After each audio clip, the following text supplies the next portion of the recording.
Okay. Good evening, Rahul. Thank you so much for taking the time out today for recording this session with us on the ESG, on the topic of ESG, circular economy, and how to escape greenwashing, the packaging perspective. Greenwashing, as all of us know, is one of those big things that the corporates are dealing with right now. Experts all over the country and all over the world are trying to figure out how do we get beyond this. And every day there are more than sufficient cases on the internet where we see how is it that companies have done this and misled a lot of their stakeholders. Today, we hope to learn more about this. How is it that the packaging industry sets up this perspective, and what is it that each one of us can gain out of this? Over to you, Rahul. Yeah, thank you, Ashish, and it's absolutely an honor to be here because this is a topic that is very close to my heart, and I wish to take help of any medium through which I can reach a certain mass of people with at least my opinions and whatever I have to say on this particular topic.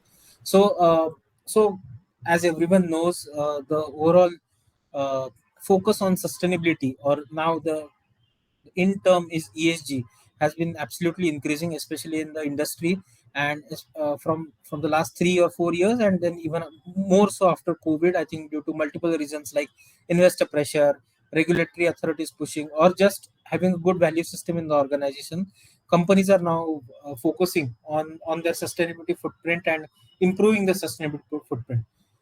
What has also happened, I think, is consumers and customers alike are becoming more and more aware, more and more concerned when it comes to the environmental and social footprints of company, and of course the corporate governance aspects as well. So that's where I think the ESG has come into prominence. At the same time, while the awareness and the focus on it has increased, uh, I think that due to multiple parameters, uh, there has been also a lot of, as you rightly said, greenwashing. The term greenwashing, what we basically mean here is that without a scientific basis, without a proper technical analysis, there are perceptions that have been built up in the customers, in the consumers, or even in the industry, which actually are not in line with the principles of sustainability. But yet, they are getting a lot of focus. They are considered to be legit, and the worst part is many companies also end up hiding behind these aspects, and rather working on sustainability in the true form. They take help of these greenwashing principles, and they end up doing something that is not right, although in the public eye it seems that they are doing the right thing. So my focus always has been to bring in a more scientific approach on sustainability, bring in a more technical approach, and I hope whatever I speak today can help at least creates or incept some level of thought on in this direction to whoever hears this.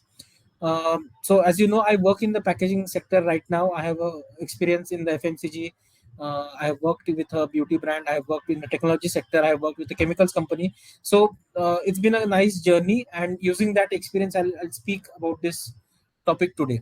And why circular economy, so to say, I'll speak about it.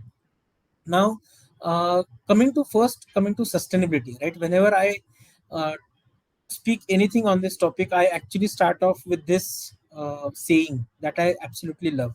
Okay, so look deep into nature, and then you'll understand everything better. This is something that Mr. Albert Einstein, the great genius, said, and that is something that actually has stayed true to me since my childhood. And that's where my passion towards my sustainability on environmental management grew from the childhood. And today, sustainability, this term has gained many definitions. If you ask a certain crowd, they will have these two three typical definitions, that ensuring that you use resources efficiently, or there's this popular definition of using resources so as to say the life of the next generation is not impacted, and etc. And while all of them are true, what I feel is sustainability means circular economy. In because again, if you take this particular saying, if you want to see what actually is sustainable on this planet, anything that is circular is the only thing that has sustained on this planet. And since childhood, since our school days, we have learned these cycles. I'm not going to their depth, but say the oxygen cycle or the water cycle, the carbon cycle, the nitrogen cycle, everything is it's circular. It goes around. What goes around, what goes comes back. And there is no concept of waste as such purely in nature. Whatever is discarded by animals or even humans as waste is food for some other organism, and so forth. So there is no concept of waste. There is no concept of overloading on the natural resources. And there is a natural balance to things because of which life sustains, right? Now if you have looked at, say, some of the films, like someone like as great as David Attenborough, humans unfortunately have kind of changed this. Humans, with their increasing population, their increasing technology, and kind of going beyond the nature's forces, have ended up impacting the natural balance of the planet, right? And we are seeing its impact every day. I mean, the climate change impacts that we are seeing, the droughts, the floods, the increasing temperatures, the changing weather patterns, the changing climate, all of these are the melting glaciers, the rising. Yesterday, I was reading there's a certain global increase in the sea levels. All of these are human impacts on the natural balance of things. In fact, I was. If you see the film by Mr. David Attenborough, he said he's come out with a research. Today, if you see, take the total mass of the animals that are there on the planet, 96% of it is either humans or the animals that humans have domesticated. So the wild animals, which maintain the natural balance of things, are just 4% today. Or if you see the amount of birds that are there on this planet, 70% are chickens which are reared domestically for human consumption. So that is the amount of impact that humans have had on this planet. And when the impact has been so significant, it's natural that it has actually impacted the natural balance of things, as I said earlier. Now, so if we have to sustain life, so again, before I go into that, when I generally ask anyone what is sustainability, I follow it up with a question called as, okay, so you are wanting to sustain blah blah blah on this planet, but is it really about saving the planet? Is whatever we are working today under the field of sustainability, is it, are we really trying to protect the planet? Are we, as popularly it is called as, saving Mother Earth? My honest answer is no. I think we as humans are selfish and we are trying to sustain ourselves.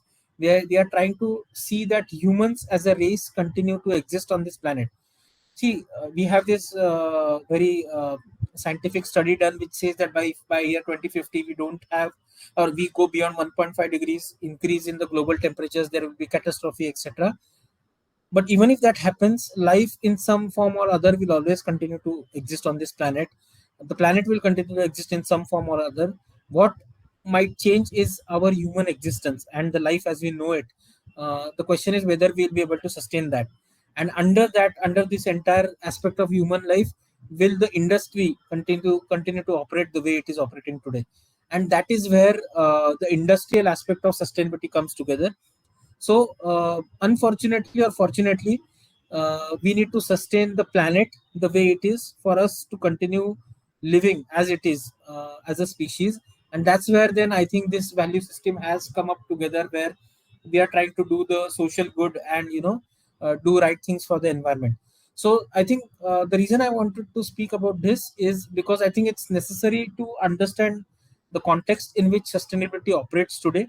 We are trying to protect ourselves, we are trying to sustain our lives, we are trying to sustain our industry, which is necessary for our survival. And but the base of it is, if we are not able to sustain the planet for this reason, we will not be successful. And that's why this focus on sustaining the planet also, that's where all the actions related to sustainability are today. I mean, we are not worried about the global temperature rise because certain animals in the polar bears in the North Pole are now migrating to Iceland. We are worried about it because our homes in I stay in the city of Mumbai. Probably Mumbai will be flooded with high sea levels, right?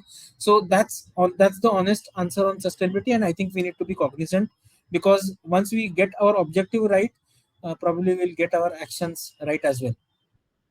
Now, With this in background, now we are trying to sustain life on this planet. We have already increased this population way beyond what the earth can sustain naturally, right? I mean, United Nations comes out with this statistic every year that, we kind of get completely use our natural quota of resources for the existing population by the month of May every year, and the day kind of reduces every year. So we are overusing our resources. We are already impacting the resource availability of our future generations. So what do we do? How do we sustain life?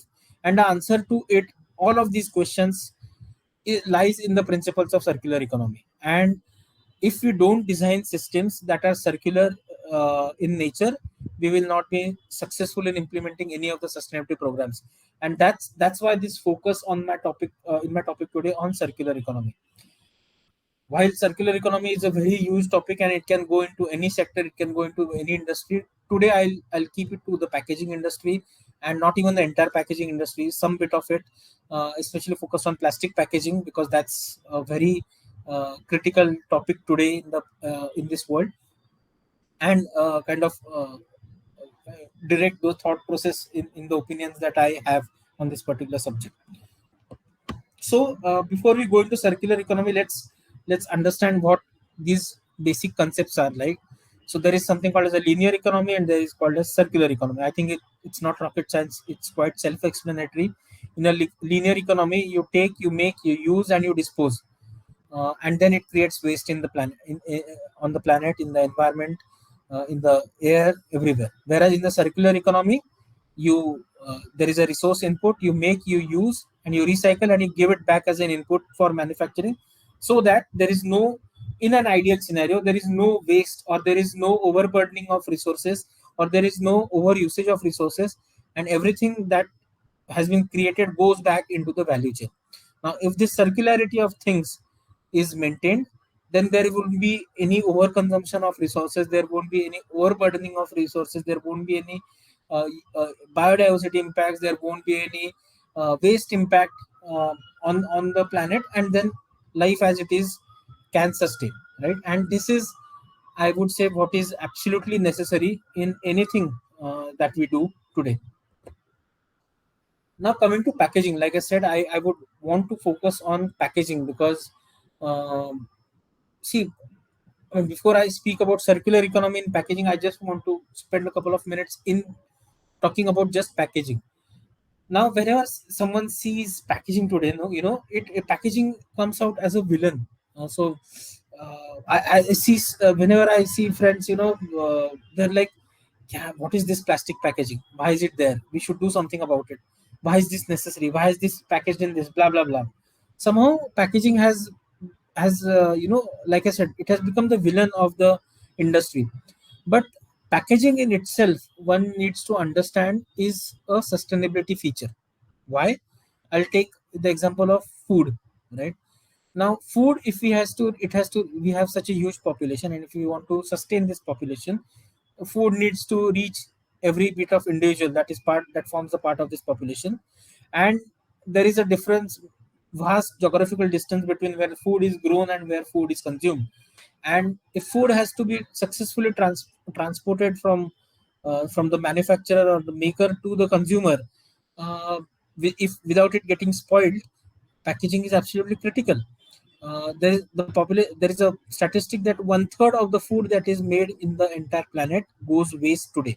And imagine, when something goes waste, all the resources, all the environmental impacts that went into manufacturing it have also gone waste. So packaging helps protect whatever product it is holding inside it, and by allowing it to not go waste, by successfully taking it unspoiled to the consumer, it is already creating a sustainability impact. It is stopping the wastage of so many resources that otherwise would have happened, right? So packaging in itself is a sustainability concept.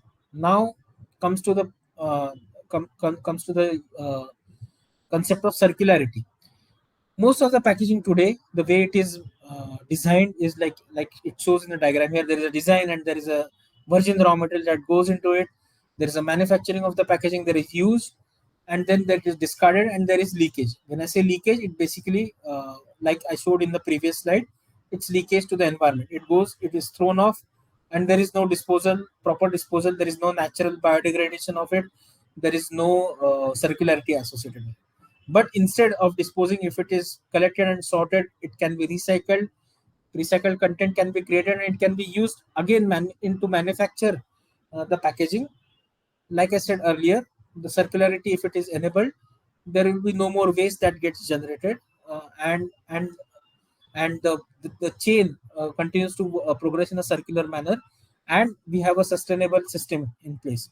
So this is what is expected in an ideal scenario. It seems extremely simple when put in a diagram, but as you know, it's absolutely difficult, right? When you are trying to implement it.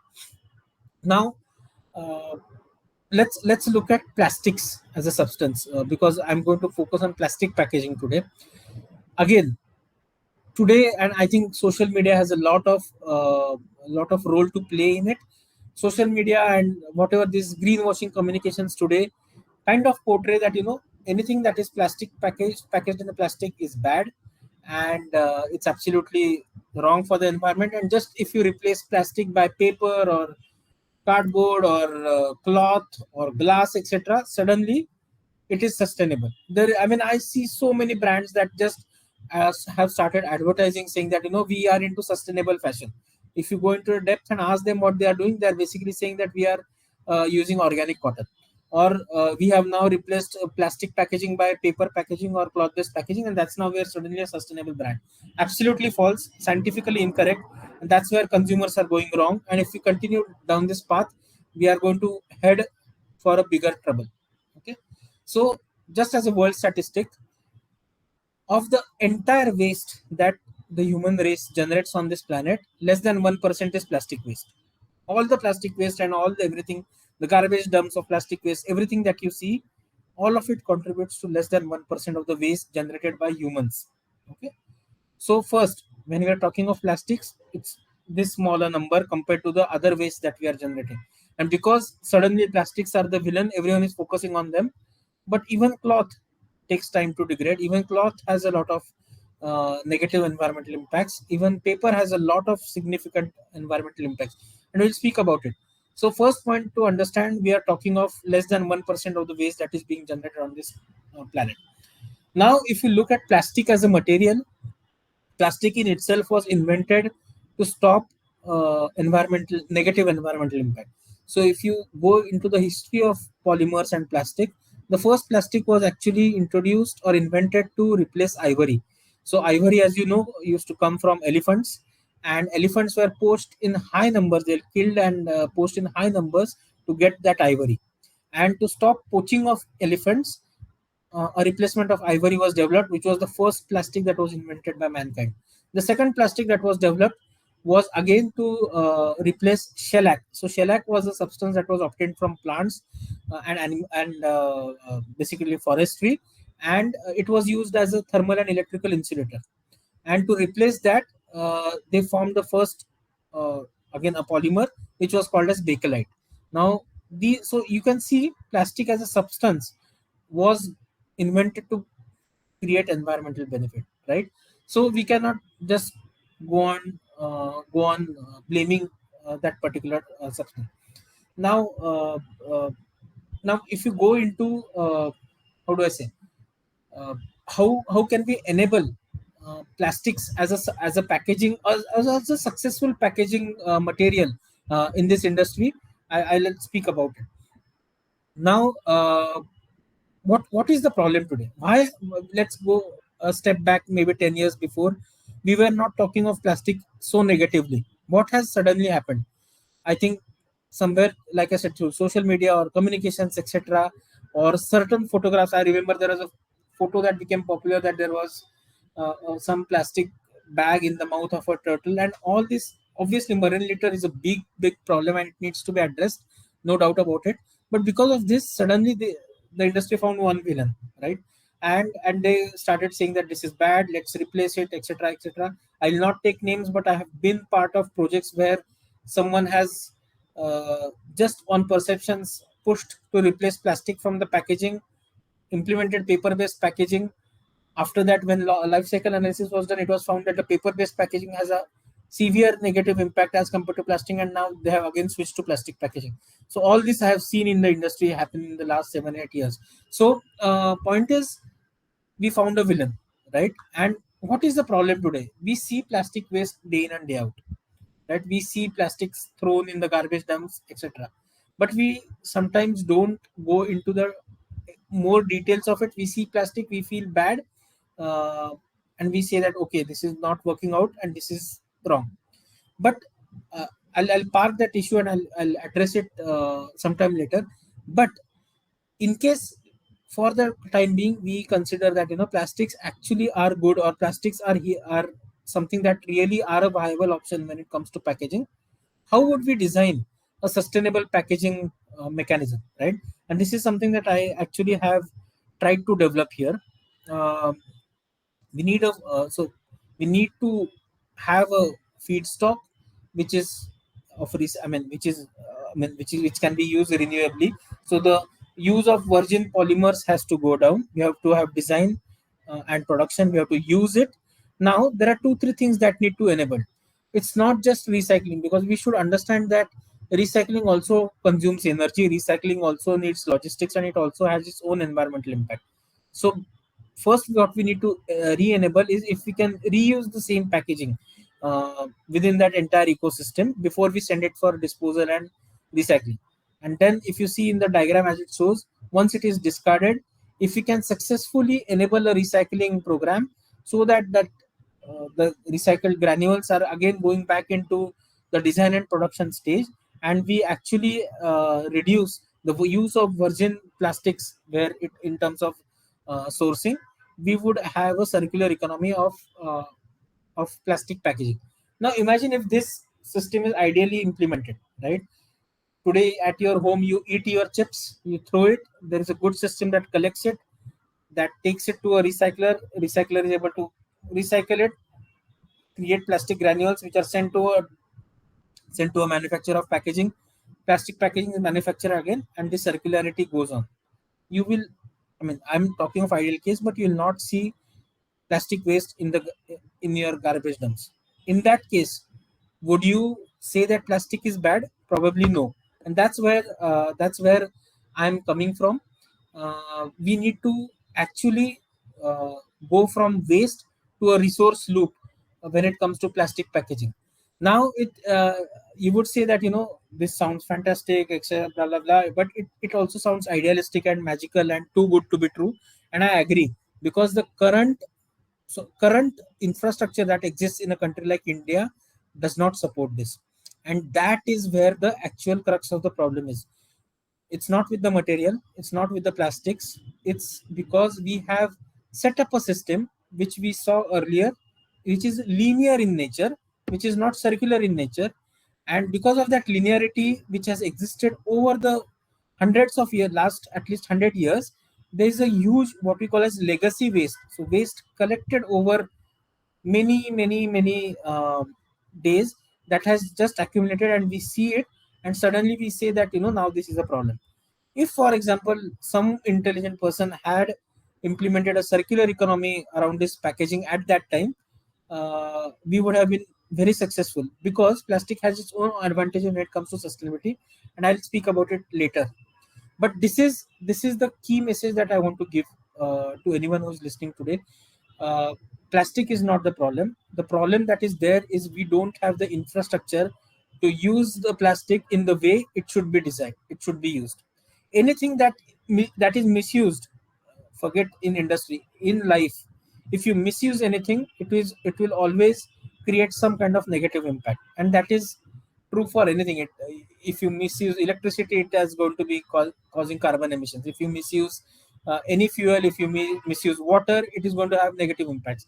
And so is the case with plastics. The point is, we as a human race, when we invented plastic, we did it with the right intention. The polymer is beautiful. It has many advantages, like it is light in weight, it is easy to mold, it can go into multiple applications, it is weather resistant, blah blah blah. But we have misused the substance, like we as species have misused many other things. and that's where the problem is. And if we can sort out this misuse, and we can put a circular economy around plastics, we would actually have a winner at our hands. Okay. Now, when I say this, I want to speak about what are the major issues, you know, that are not today allowing this circular economy to exist when it comes to plastic packaging. Like I said, imagine today you are a consumer sitting at home or on the streets, and you use something that was kept in a plastic packaging. Say, let's say chips. You had the chips. Now you have a post-consumer plastic waste. Now today in the industry, one of the biggest problem is we don't have very good disposal mechanisms.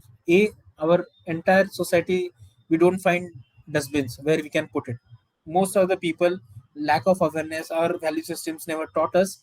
We throw that garbage somewhere on the streets, right? Point number one. So collection of the waste becomes a challenge. That's where the problem first starts. Even if we are at home, and now there's some level of awareness being built in terms of segregating your dry waste and your wet waste. First, the definition of dry waste and wet waste is not clear to people. People sometimes feel whatever is wet in nature, or whatever has been in contact with water, is wet waste. That is not the case. Wet waste actually means something that can be organically or naturally decomposed, and something that cannot be done is called dry waste. So first, this awareness is not existing. Second, if even if someone does this segregation at home, what happens is finally when the municipality comes and takes the waste, they are only anyway going to mix it, and they are going to take it all together in their vehicle. Point number three, once they are collected from, imagine for example for a time being that even the municipality collects it separately. Point number three, our recycling infrastructure is so sparse, so less in number, and so widely distributed. The logistics from the point of generation of waste, so which is our homes, to the actual recycler, the logistics today are not economical. We cannot sustain. I mean, the value, for example, that we'll get by selling that plastic waste is so less as compared to the logistical cost. No one will be ready to transport this particular plastic waste to the recyclers. And then the recycling in itself, right? Recycling infrastructure that we have today in itself is insufficient to cater to the waste that we generate. So if you see trying and if you see the entire circularity that I was talking of, all the key players are right now failing in doing their own bit. The consumers, due to lack of awareness or lack of value system, are not discarding in the right place. Even if they are doing that, the collection systems are not ensuring that it stays segregated. Even if that happens, the logistics are not great. Even if it reaches the recycler, it's not sufficient. And then I'll speak later on the recycling capabilities also that are existing in the country.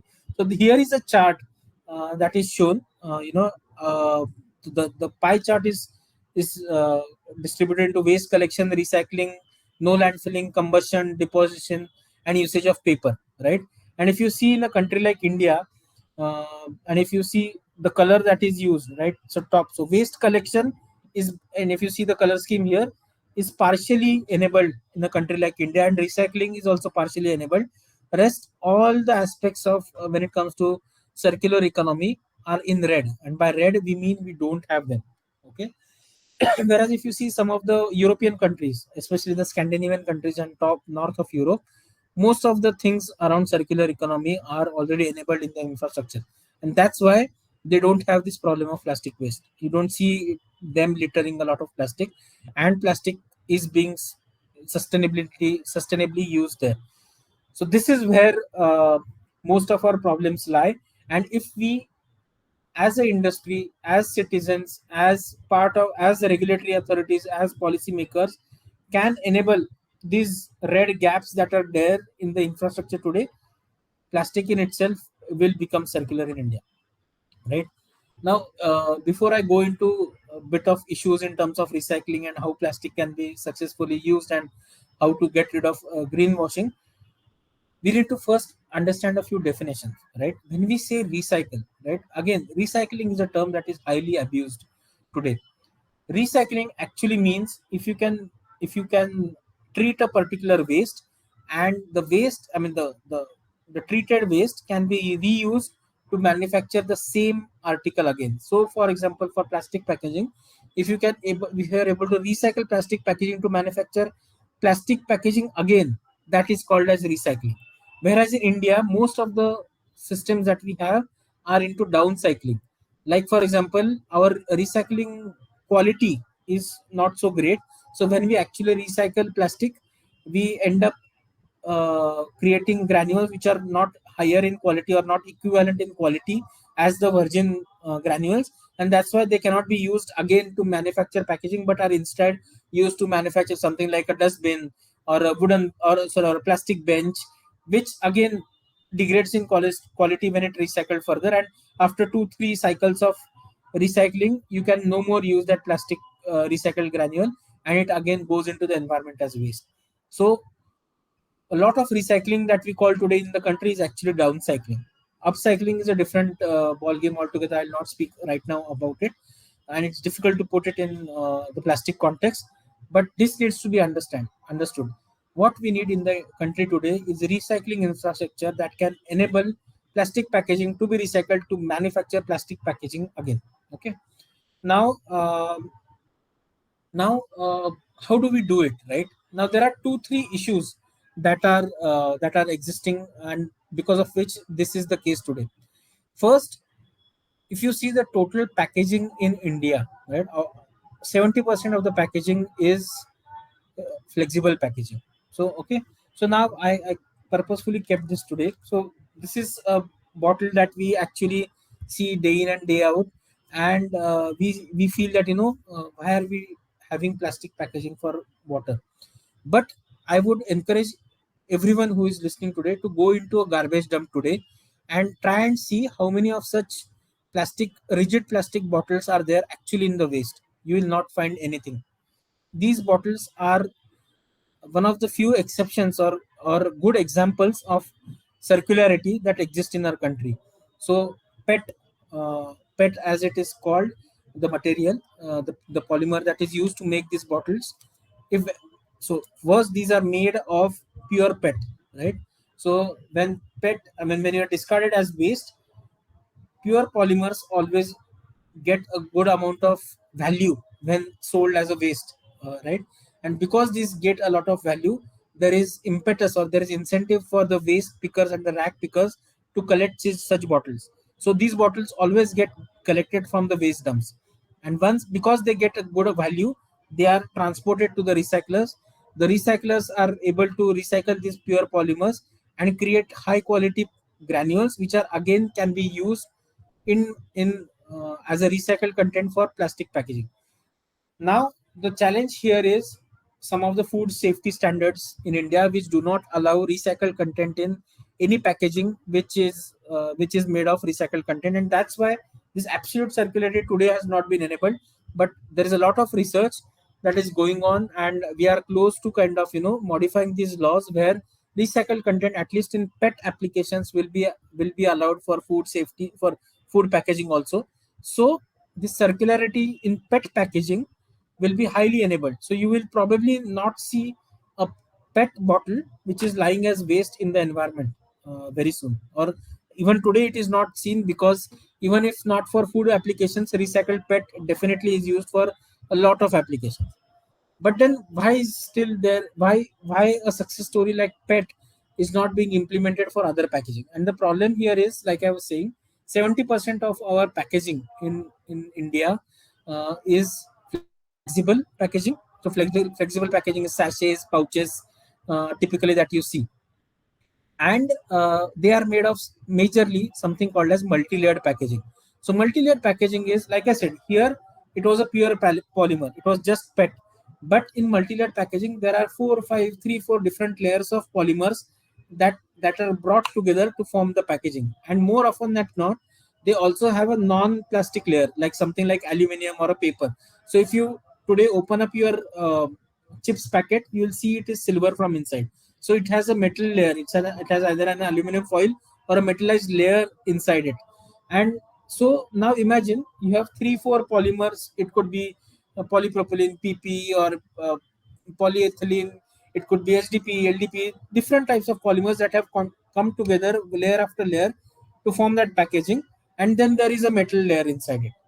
The reason that it is designed in such a way is to kind of protect what is inside, right? You want the chips to be fresh, so it needs to be protected from, say, moisture. That's why such a complex structure is given to the packaging. Now imagine today that this packaging, after you eat the chips, has to be recycled. Okay.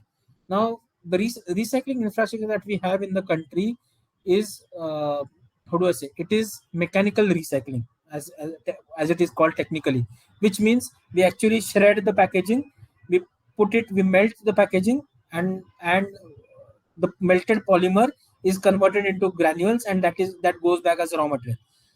Now, in the melting, it is called as extrusion. You can set one temperature for melting it, right? Now, imagine there are 4 or 5 layers of polymers, each has a separate melting point. And when you put this packaging into a single melting point, some of the polymers will melt and it will come as output. But there are other polymers which will either burn off, so they will form carbon deposition. There are some polymers which will not burn at that temperature because their melting point is higher, so they will get carry forward as just, I mean, in the structure that they are. And because of this mixture of either melted, non-melted, or carbon deposition, the output granules that you get are poorer in quality, right? And if this output, so because the quality of these output granules is poor, they cannot again be used to manufacture packaging in itself, right? They can be used for downgraded. I spoke of the definition of downcycling. They can be probably used as manufacture of dustbins, etc., which again will deteriorate if you recycle it further.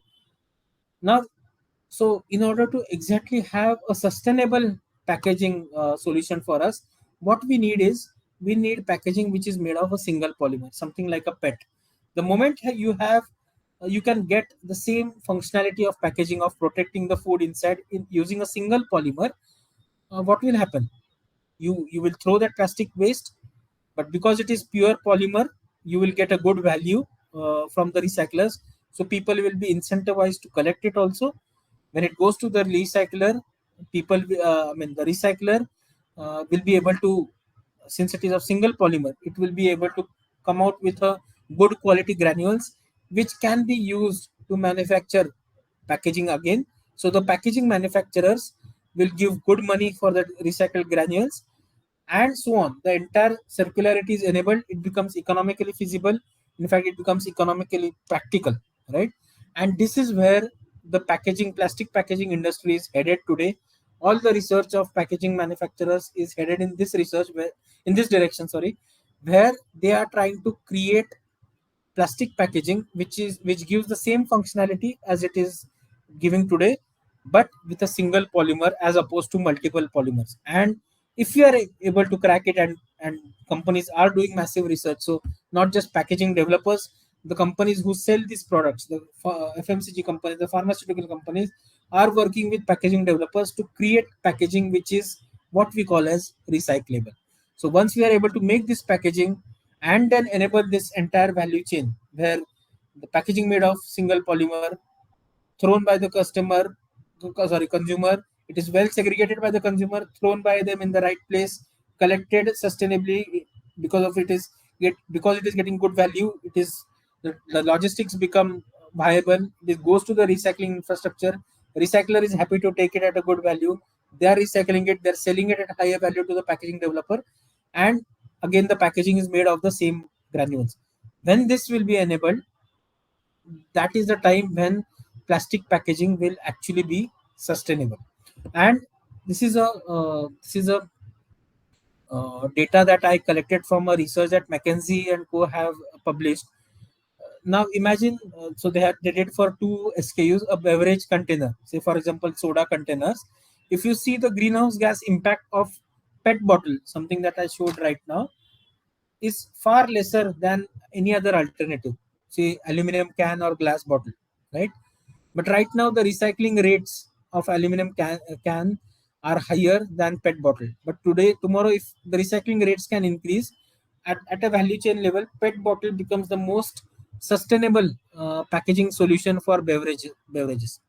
Whereas if you see food service cup, okay, something like we serve cold drinks, if you see the environmental impact, The glass cup has the least environmental impact, whereas although it does not it is low on on recycling, right?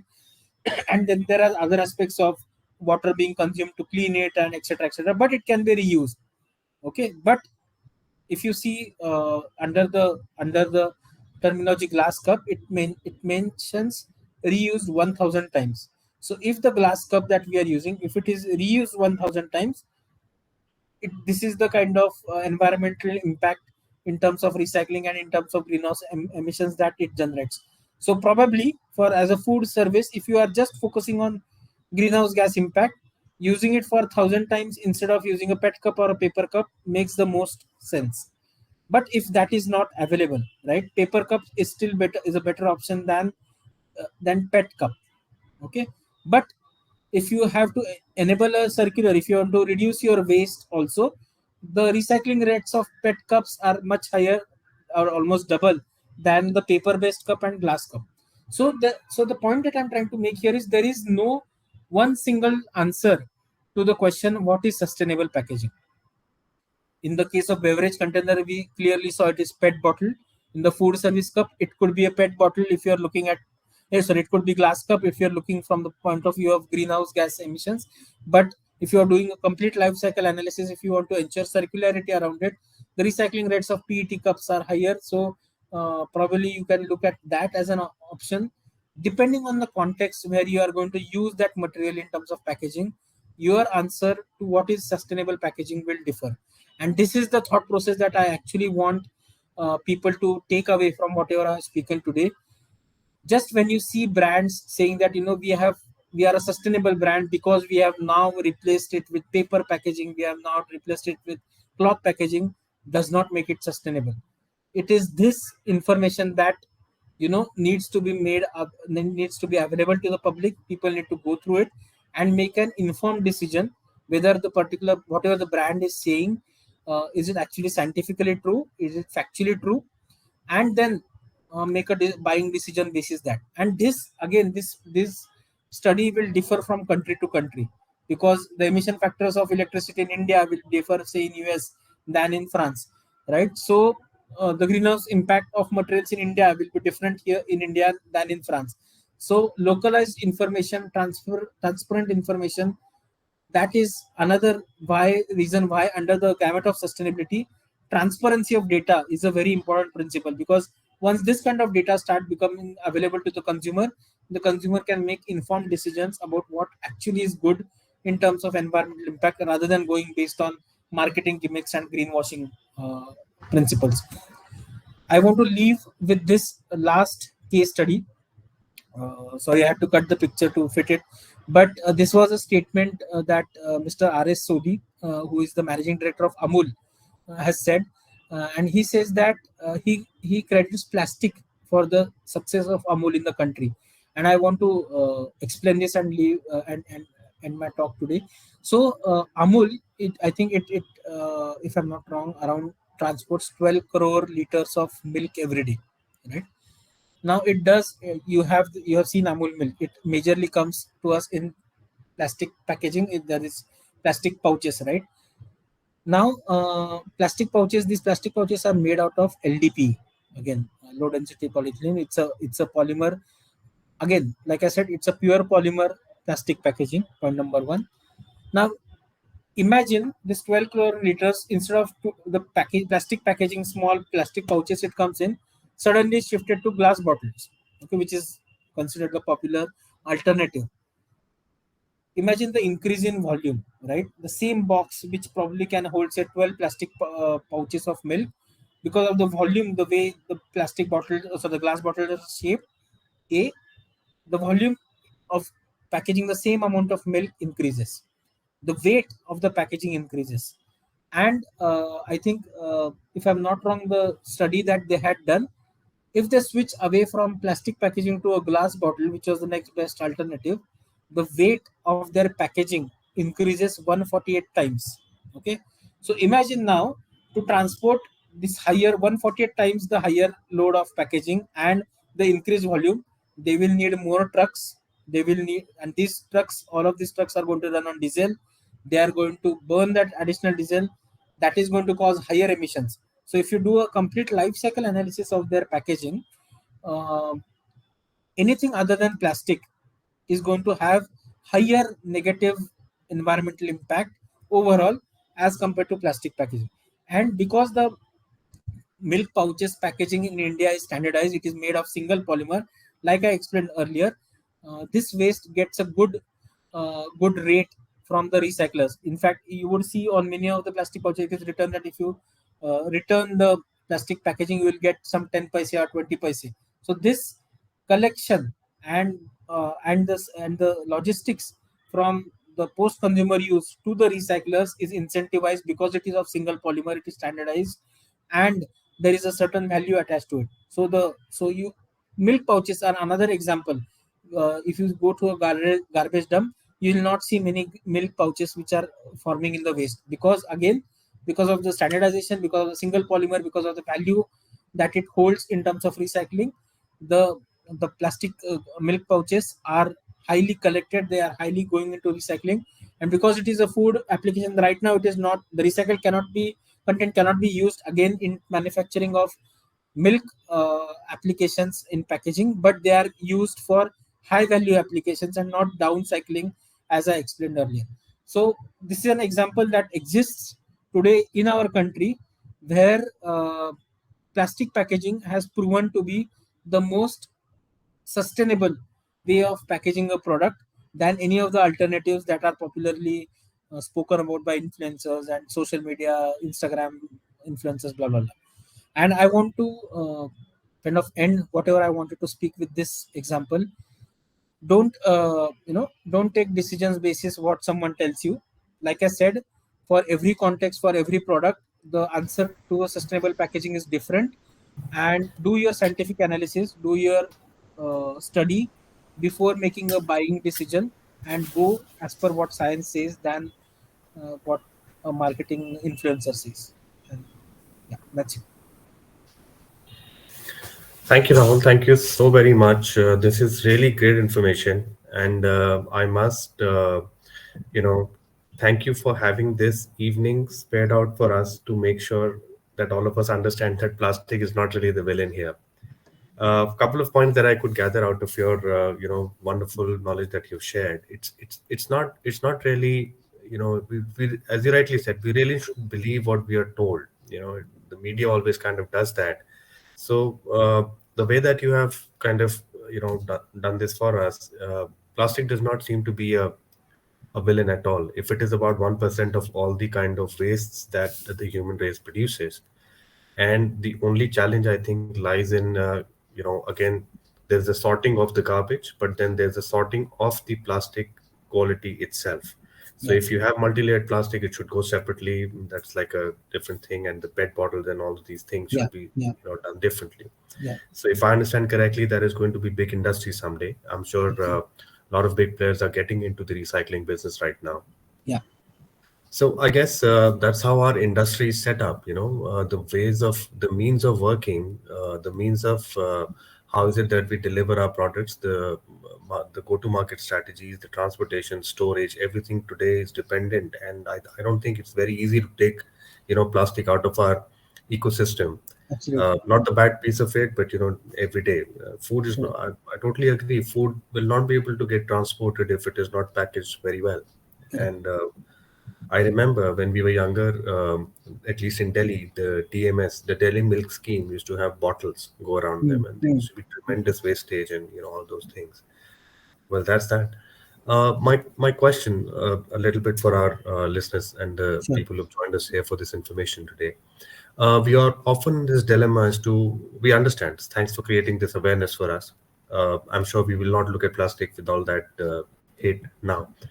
But my question is, what is it that the government, especially in the economies like India, where on your map we Mm. saw more of the amber and the reds, and versus the European area where we have Yeah, proper systems. yeah, What is it that the role of the government is right yeah, now, or maybe yeah. in the urban areas? What is happening, and vis-a-vis that, as a matter of learning to do something new, as a matter of taking this awareness forward, what is it that we at least the people here on this forum today, sustainability experts, ESG enthusiasts, and everything, Yeah. what is that we should do individually?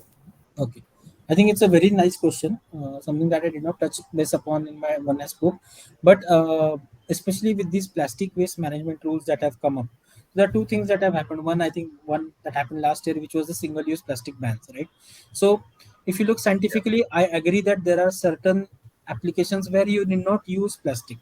So honestly, like straws, in most applications, we really don't need straws as a we can drink it without a straw, right? And I agree on that front. We don't need plastic straws. So why create and forget replacing with the paper straw? I My question is, why do you need straws as a why do you concept? need? Maybe there are few minor applications where they are really required, but otherwise, why do you really need them, right?